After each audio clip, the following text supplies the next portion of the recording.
आज हम जो दल शिक्षण है उसका अध्ययन करेंगे। देखिए, दल शिक्षण को टोली शिक्षण भी बोलते हैं और टीम टीचिंग भी बोलते हैं, समूह शिक्षण भी बोलते हैं। यानी ग्रुप में आप कोई भी चीज पढ़ाओगे बच्चों को वो उसमें शामिल है। ठीक है, सबसे पहले दल शिक्षण का जो अर्थ है वो देखिए, मीनिंग ऑफ टीम टीचिंग।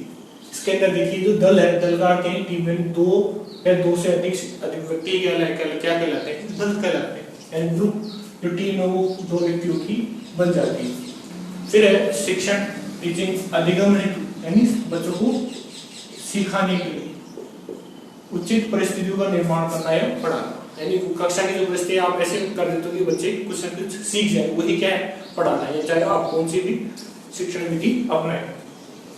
फिर है दल शिक्षण या टोली शिक्षण है, सबसे पहले अमेरिका में 1950 से 60 के बीच में प्रयोग में लाई गई। फिर है शिक्षकों का एक दल या समूह शिक्षण कार्य करे, वही क्या कहलाता है, दल शिक्षण कहलाता है। और इसमें क्या होता है, दल शिक्षण में क्या होता है, अनुदेशनात्मक व्यवस्था होती है। अनुदेशनात्मक व्यवस्था होती है जिसमें शिक्षक और छात्र भाग लेते हैं। ठीक है, शिक्षक तो क्या करें, पढ़ाएंगे और ये क्या पढ़ते हैं।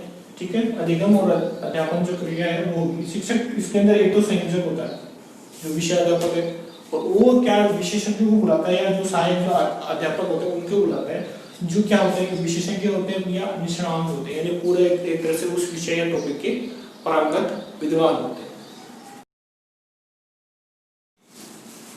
दल शिक्षण की जो परिभाषा है, डेफिनेशन ऑफ टीचिंग, उसमें देखिए पहली जो परिभाषा है कार्ले आर्सन के अनुसार, ठीक है, सबसे फेमस परिभाषा इन्हीं की। दल शिक्षण क्या है, एक अनुदेशनात्मक परिस्थिति।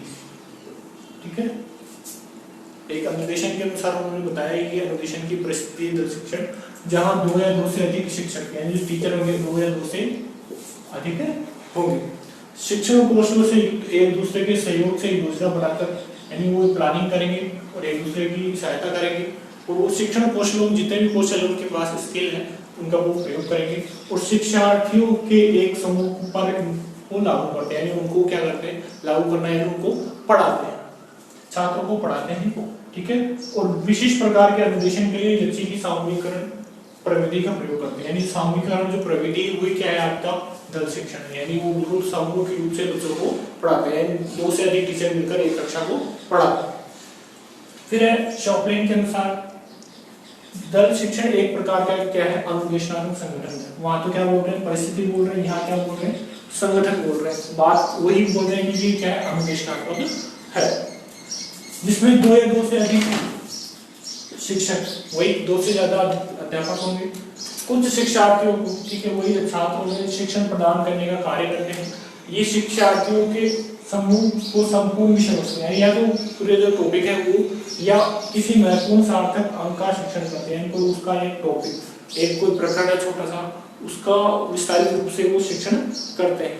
यानी ये क्या है, अनुदेशनात्मक है, कौन सा आपका दल शिक्षण, और दो से अधिक शिक्षक होंगे, शिक्षार्थियों को यानी छात्रों को पढ़ाते हैं, और विषय वस्तु या उसका कोई छोटा सा टॉपिक उसको पढ़ाते हैं। फिर है माइकल जे डॉक्टर के अनुसार देखिए, दल शिक्षण प्रणाली के अंतर्गत दो या दो से अधिक कालांश होंगे, यानी एक कालांश में तो नहीं होगा ये पूरा, वो क्या बोल रहे हैं, कम से कम आपको 2 पीरियड पढ़ाने होंगे।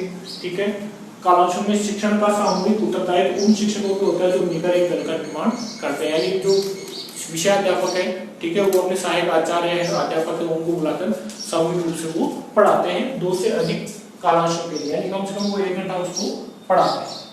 फिर है एमबी नाइक के अनुसार देखिए, दल शिक्षण विधि में 2 या 2 से अधिक शिक्षक आपस में मिलकर किसी विषय या विषयों के लिए योजना बनाते हैं, यानी वो प्लानिंग करते हैं कि हम बच्चों को कैसे ये चीज पढ़ाएं, इसे क्रियान्वित कर समय समय पर इसके प्रभाव का मूल्यांकन भी करते हैं, यानी उसको पढ़ाने के बाद अंत में मूल्यांकन भी वो करते हैं। ठीक है, कुल मिला के कह सकते हैं दल शिक्षण में 2 से अधिक टीचर होते हैं, और वो अनुदेशनात्मक व्यवस्था के तहत बच्चों को कक्षा में पढ़ाते हैं किसी भी प्रकरण के ऊपर।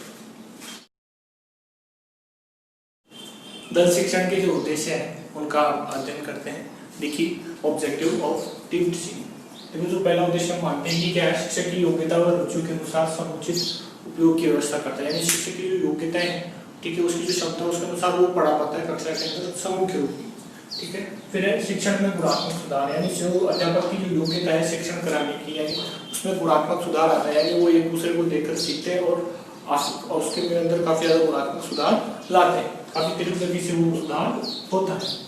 फिर है कक्षा शिक्षण को प्रभावी बनाना, यानी कक्षा में क्या होता है कि 2-3 टीचर एक साथ पढ़ा रहे हैं तो कक्षा का जो वातावरण है वो बिल्कुल नियंत्रण, अध्यापकों के नियंत्रण में हो जाता है और जो कक्षा है वो बिल्कुल अनुशासन में पढ़ती है।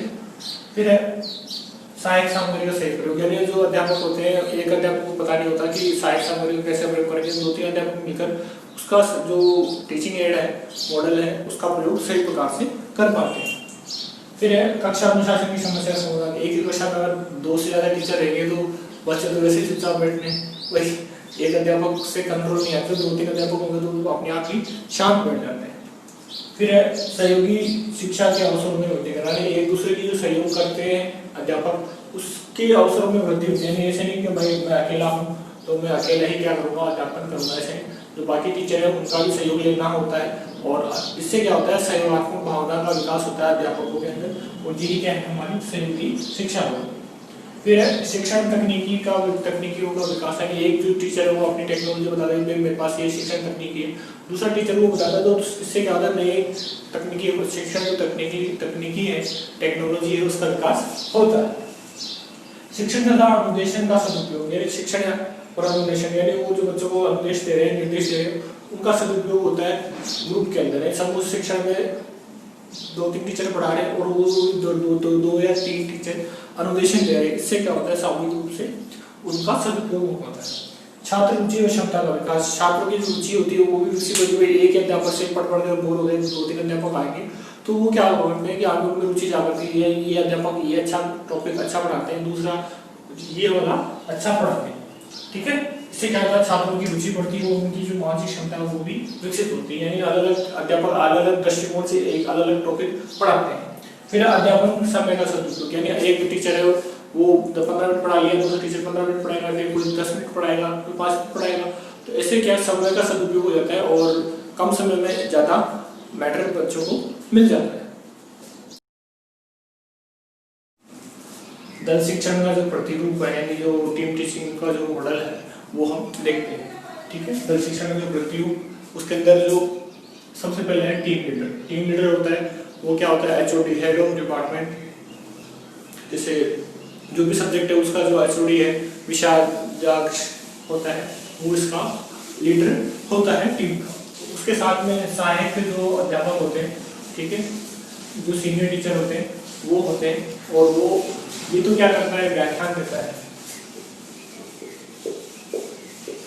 बता दिया कि भाई ये टॉपिक पढ़ा रहे हैं उसके बारे में जानकारी दे देगा। फिर जो शिक्षण बिंदु होते हैं उनको ये पढ़ा दें, ठीक है। और फिर 4 अध्यापक हमें उनकी सहायता के लिए ला रहे हैं तो वो क्या उनकी शिक्षण बिंदु को डीपली समझा देते हैं, यानी वो अपनी योग्यता के अनुसार समझाते हैं। जो योग्यता है इनकी मैं इसमें एक्सपर्ट हूँ, मैं इसमें एक्सपर्ट हूँ, यानी जो भी जिसमें पारंगत होता है वो उस बारे में और थोड़ा डीप व्याख्या देता है। फिर है टीए क्या होता है शिक्षक सहायक होता है, जो मॉडल होता है उसको बारे में ला के प्रदर्शन करने के लिए अध्यापक का समय बचाने के लिए मॉडल उठा के लाता है या फिर जो सहायक सामग्री है उसका संचालन करता है कौन टी। फिर आता है सी होता है लिपि की सहायक, जो बच्चों की जो उपस्थिति अटेंडेंस है कितने बच्चे हाजिर हुए जो भी लेखा जोखा करना है वो सीए करता है, ठीक है। ये छोटा सा प्रारूप है। टीम टीचिंग है उसके 3 प्रकार ही माने गए। देखिए जो टाइप्स ऑफ टीम टीचिंग, इसमें जो प्रकार है पहला है एक ही विभाग के शिक्षक, यानी एक ही विभाग के शिक्षक क्या करेंगे सारे मिलकर उस विभाग के शिक्षक में एक प्रकरण का चयन करेंगे, उस पर एक अपनी योग्यता और क्षमता के अनुसार टीम टीचिंग करेंगे, ग्रुप सामूहिक रूप से बच्चों को पढ़ाएंगे। फिर है एक संस्था के विभिन्न विभागों के शिक्षक, यानी एक संस्था के जो समवाय का सिद्धांत यहाँ पर लागू होगा, ठीक है। यानी जो कोई एक टॉपिक है वो विज्ञान में भी आ रहा है सामाजिक अध्ययन में भी आ रहा है, तो दोनों मिला के जो विभिन्न जो विभाग है विज्ञान विभाग सामाजिक अध्ययन का जो विभाग है दोनों मिलकर वहाँ के जो अध्यापक है वो मिलकर एक टॉपिक पढ़ा है। कोई पर्यावरण से संबंधित पर्यावरण प्रदूषण का हो गया तो विज्ञान में भी है और सामाजिक अध्ययन में भी, तो वो टॉपिक पढ़ाने के लिए वो समवाय सिद्धांत का पालन करते हुए एक ही संस्था के विभिन्न विभागों के शिक्षक, यानी एक विद्यालय है उनके अलग अलग जो विभाग है ठीक है, सामाजिक और विज्ञान, ठीक है। तो दोनों क्या शिक्षक क्या करेंगे, मिलकर एक जगह अध्ययन कराएंगे। फिर है तीसरा, विभिन्न संस्थाओं के एक ही विभाग के शिक्षक, यानी अलग अलग स्कूल हो गए, ठीक है, अलग अलग स्कूलों के एक ही विभाग के, यहाँ पे एक ही विभाग है, वही एक ही विभाग के, यानी अगर वो सामाजिक का पढ़ा रहे हैं या फिर जो विज्ञान है उनके जो अध्यापक है वो मिलकर एक जगह पढ़ा रहे हैं, ठीक है। ये तीन ही प्रकार माने गए।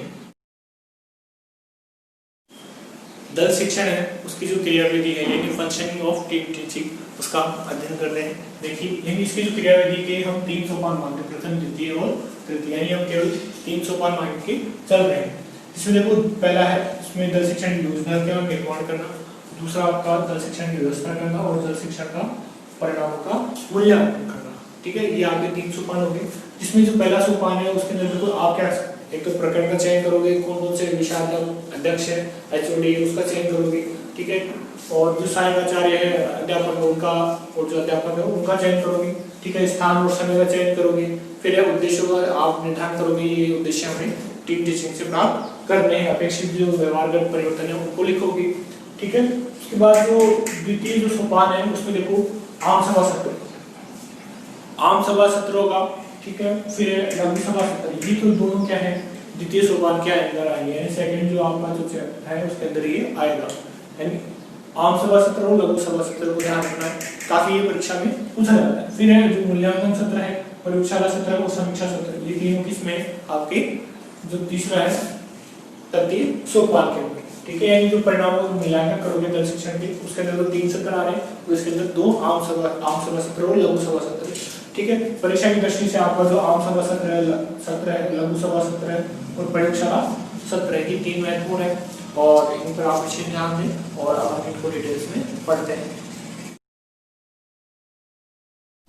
दल शिक्षण का जो सोपान है, पहला जो सोपान है, ठीक है, उसके अंदर हम क्या करते हैं, योजना का निर्माण, जिसके अंदर सबसे पहला है हमारा प्रकरण का चयन, यानी जो प्रकरण है, टॉपिक है, उसका हम चयन करेंगे, हम इसके ऊपर क्या करेंगे, शिक्षण कार्य करेंगे, जो समस्या है उसका हम चयन करेंगे। फिर दल शिक्षण के जो उद्देश्य हैं उनका निर्धारण करेंगे, हम क्या क्या उद्देश्य हम लेंगे, ज्ञान अवबोध ज्ञान अवबोध कौशल अभिवृद्धि, ठीक है।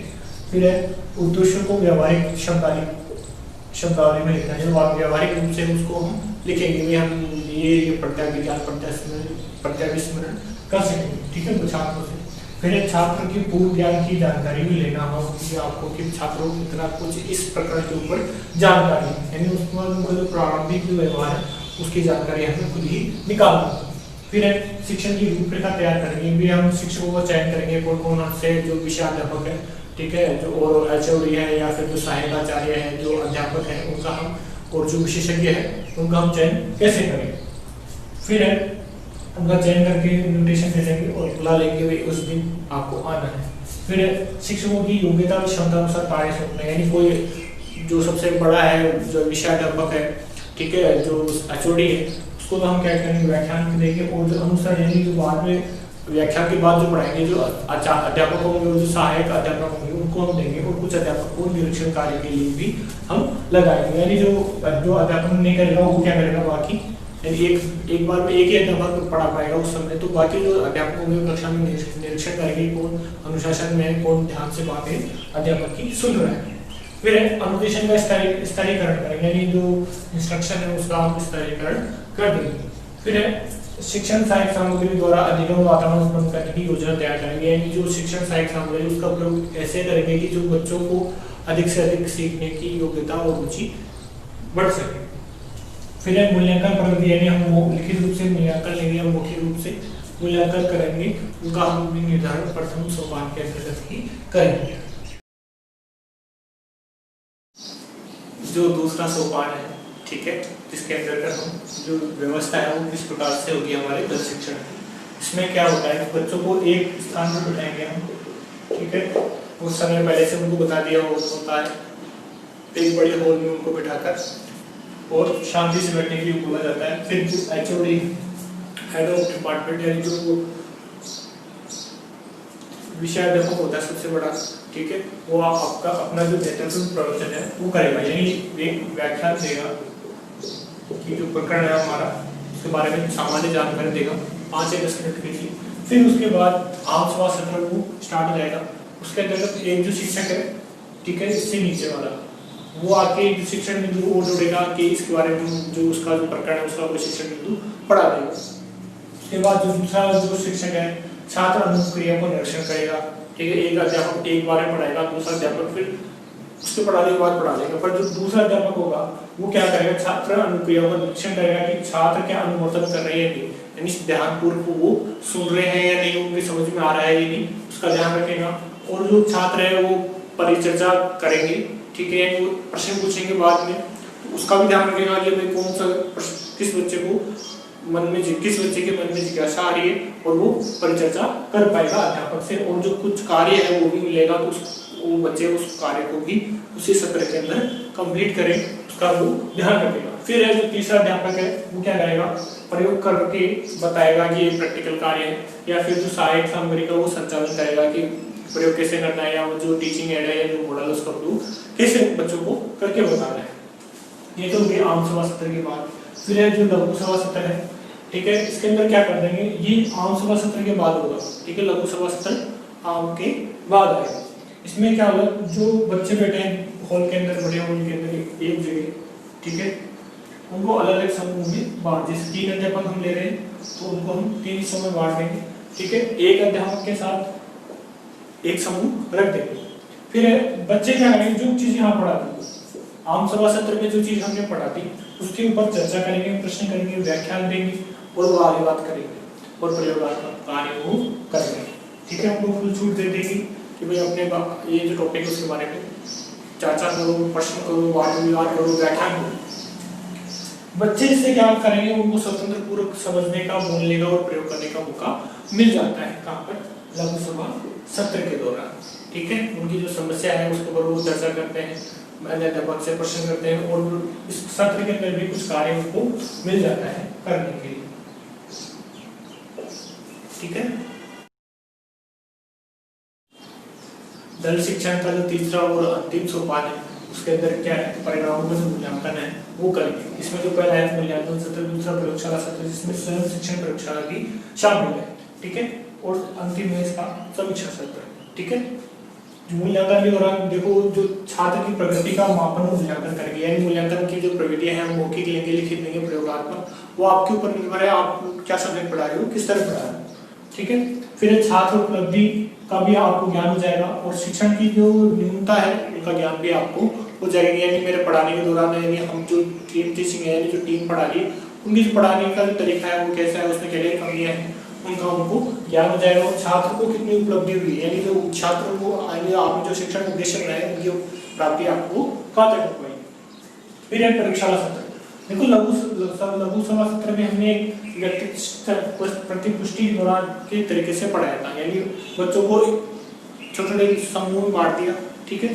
छोटे समूह में बांटने पर एक अध्यापक उस पूरे समूह को पढ़ा रहा है, ठीक है।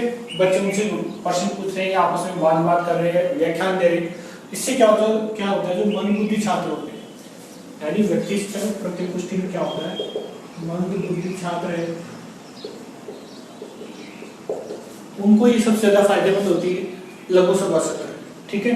इससे व्यक्तिगत जो है छात्र अधिगम कर पाते हैं, ठीक है। इससे कमजोरियां दूर हो जाती है बच्चों की, वो अधिगम जो दक्षता है उनकी बढ़ जाती है, ठीक है। अब सहायक सामग्री का जो प्रयोग होता है, उपयोग हम इसके दौरान ही करते हैं, और इसमें वापस सहायक सामग्री का प्रयोग करने के लिए उन दलों को भी हम अलग अलग भागों में बांट देंगे कि आपको प्रैक्टिकल ऐसे करना है, ठीक है। तो उनको एक स्वयं शिक्षण जो प्रयोगशाला है उसके अंदर ले जाएंगे, वो खुद ही क्या है सहायक सामग्री का उपयोग कर पाते हैं इस दौरान, प्रयोगशाला सत्र के दौरान। या फिर जो प्रैक्टिकल जो केमिस्ट्री है, फिजिक्स है और भूगोल है, उनकी जो प्रयोगशाला है उसमें जाकर वो उपयोग कर पाते हैं।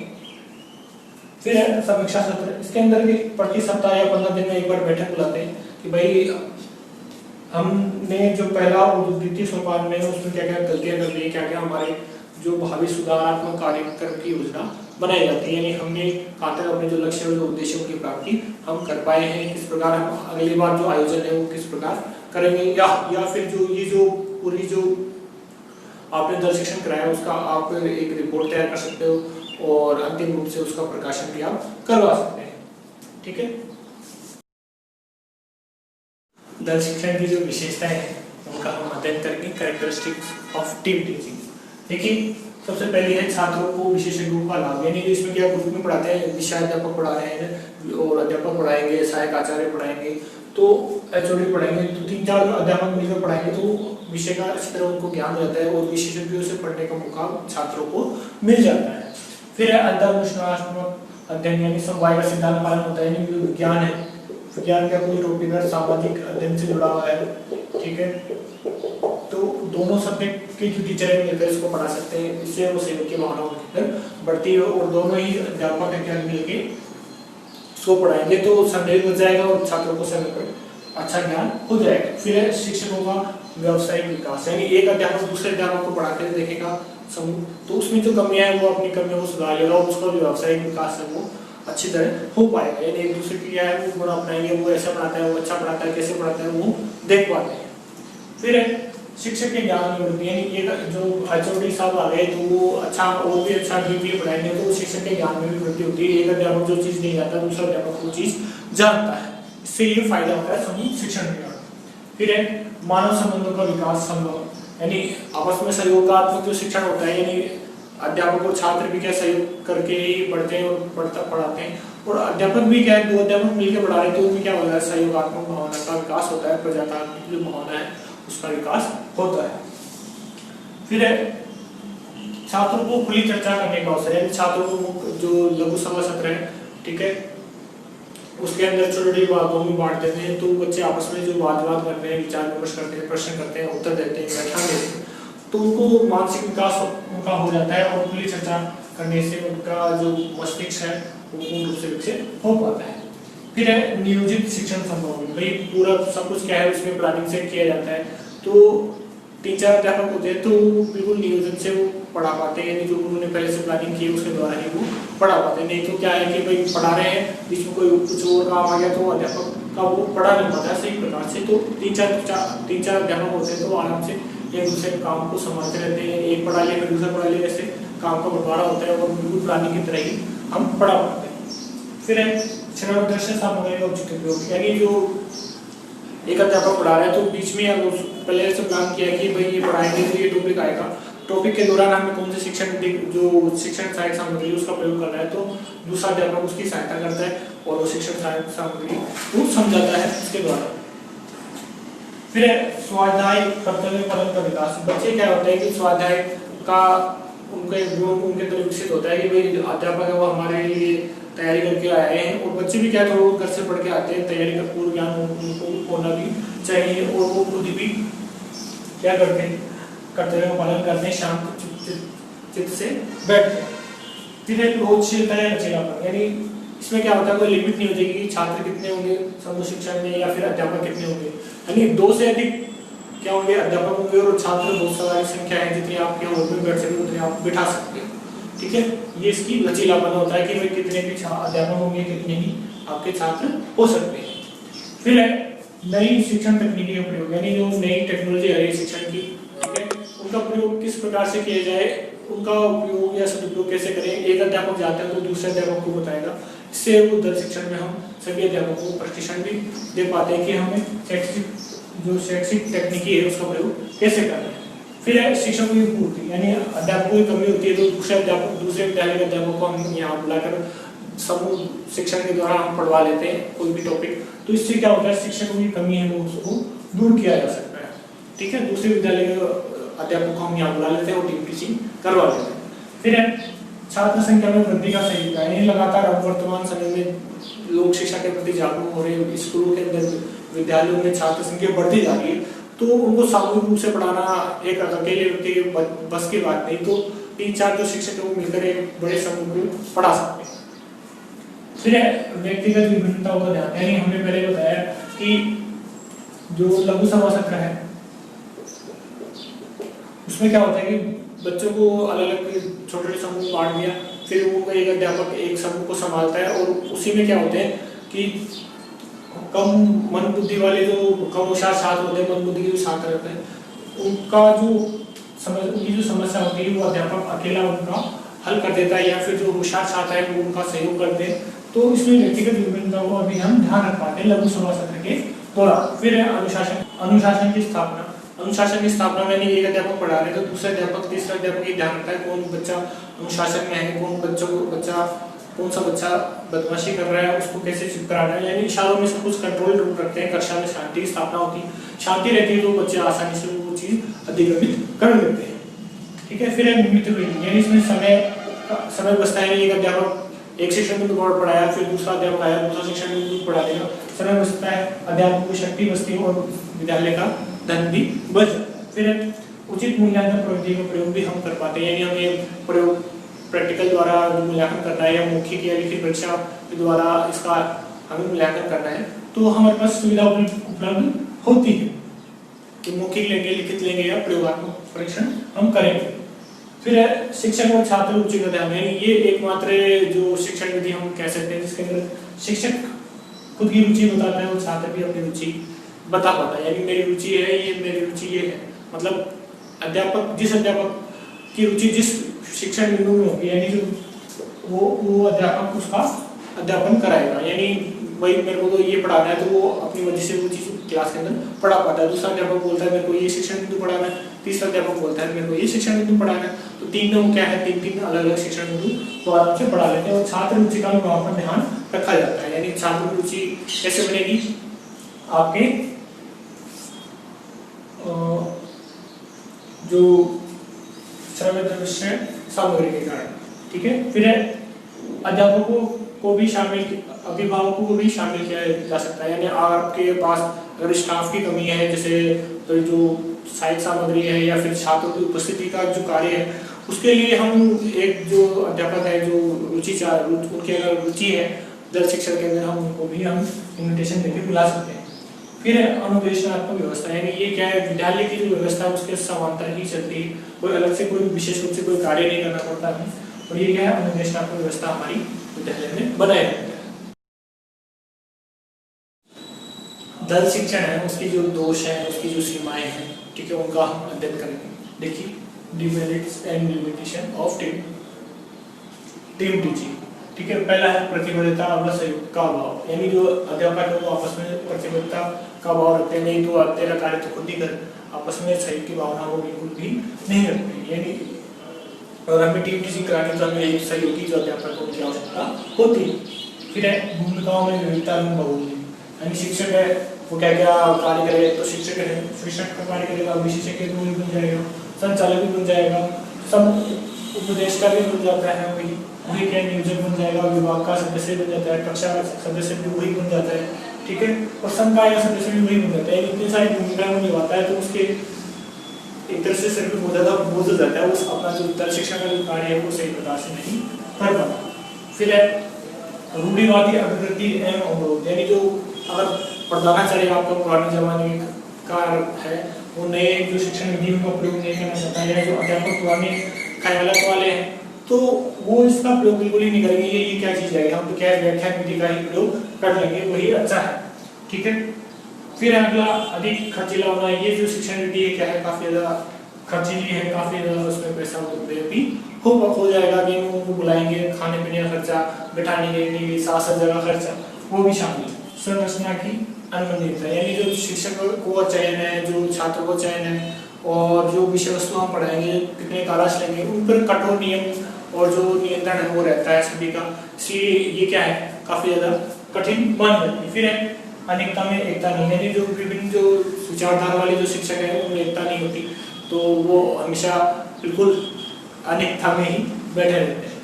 आठवां है अनुसंधानों का अभाव, यानी जो शिक्षण के अंदर अभी तक भी काफी ज्यादा रिसर्च करने की आवश्यकता है, इसमें अनुसंधान नहीं हो पाए हैं। कौन कौन सी जो इसमें और जो सत्र है उनको जोड़ा जाना चाहिए, या कौन से सत्र है जिनका उपयोग आजकल कम हो गया उनको हटाया जाना चाहिए, ये भी बाकी चल रहा है। फिर है बड़े कमरों व साज-सज्जा का अभाव, यानी हमारे पास बड़े कमरे हैं उनका अभाव है, और कुछ टेबल जो भी सुविधा बच्चों को बिठाने की है, जो विशेषज्ञ है एचओडी उनको बिठाने की, उन सभी की क्या है हमारे पास कमी रहती है। फिर है दल शिक्षण की सफलता का श्रेय, यानी कई बार क्या होता है दल शिक्षण की सफलता का श्रेय एक अध्यापक को दे दिया जाता है, तो बाकी जो अध्यापक होते हैं उनमें हीन भावना हो जाती है, भाई मैंने पढ़ाया, मैंने भी मेहनत की है, तो वहाँ पर वो दिक्कत हो जाती है कि भाई कौन से अध्यापक को हम सफलता का श्रेय दें। फिर है परस्पर ईर्ष्या भी होती है, अध्यापकों में प्रतिस्पर्धा भी होती है, आशा निराशा द्वंद्व उदासीनता ये भी जो अध्यापकों में पाई जाती है, क्योंकि वो भी क्या भविष्य है, इसलिए इनका भी हमें ध्यान रखना होता है। फिर नियोजन का अभाव, कई बार क्या होता है बिना नियोजन के ही क्या जल शिक्षण का आयोजन कर लिया जाता है, इसलिए उसके जो लक्ष्य है उद्देश्य है उनकी प्राप्ति नहीं हो पाती। फिर शिक्षक की स्वतंत्रता पर अंकुश, यानी शिक्षक अपनी मर्जी से जो कुछ पढ़ाता है वहाँ नहीं पढ़ा पाता है, उसको एक छोटा सा शिक्षण बिंदु पढ़ाना पड़ता है, फिर दूसरा अध्यापक आता है वो पढ़ाने लग जाता है। इससे क्या होता है उसकी स्वतंत्रता का हनन हो जाता है और वो अपनी जो इच्छा है वो पूर्ण क्षमता से नहीं पढ़ा पाता। फिर प्रशिक्षित अध्यापकों की कमी है, दल शिक्षण कैसे किया जाए उसका एक तरह से उसकी ट्रेनिंग हमारे जो विद्यालय के अध्यापक उनको नहीं मिल पाती, इसलिए वो दल शिक्षण कभी कराते ही नहीं, पूरी जिंदगी निकल जाती है कभी दल शिक्षण नहीं कराते। फिर छोटे समूहों का ध्यान रखना, वही जो छोटे समूह हमने बना दिए, ठीक है, लघु सभा सत्र के दौरान, उस दौरान वो सब अपने अपने कामों में ध्यान देते हैं, फिर एक दूसरे के जो कक्षा का जो नियंत्रण है वो नहीं रखते हैं, अपने समूह का सब ध्यान रखते हैं, दूसरे समूह का ध्यान बिल्कुल नहीं रखते हैं कि वहाँ चर्चा हो रही है नहीं हो रही है, बच्चों को प्रश्नों का उत्तर मिल रहा है नहीं मिल रहा है, उनको कार्य दिया गया है, ये प्रयोगात्मक वो कार्य कर रहे हैं नहीं कर रहे, ठीक है, वो सब कोई ध्यान नहीं रखता। फिर भारत में प्रयोग कठिन है, भारत जो देश है वहाँ पर इसका प्रयोग काफी कठिन है, इसके लिए काफी जो इसका जो प्रतिमान है भारतीय प्रतिमान बनाया जाना चाहिए। कुल मिला के ये कह सकते हैं जल शिक्षण काफी अच्छा है, इसमें अध्यापक है और छात्र है, दोनों की रुचि का ध्यान रखा जाता है, और एक ये क्या है पूर्ण रूप से जो मनोवैज्ञानिक शिक्षण विधि मान सकते हैं।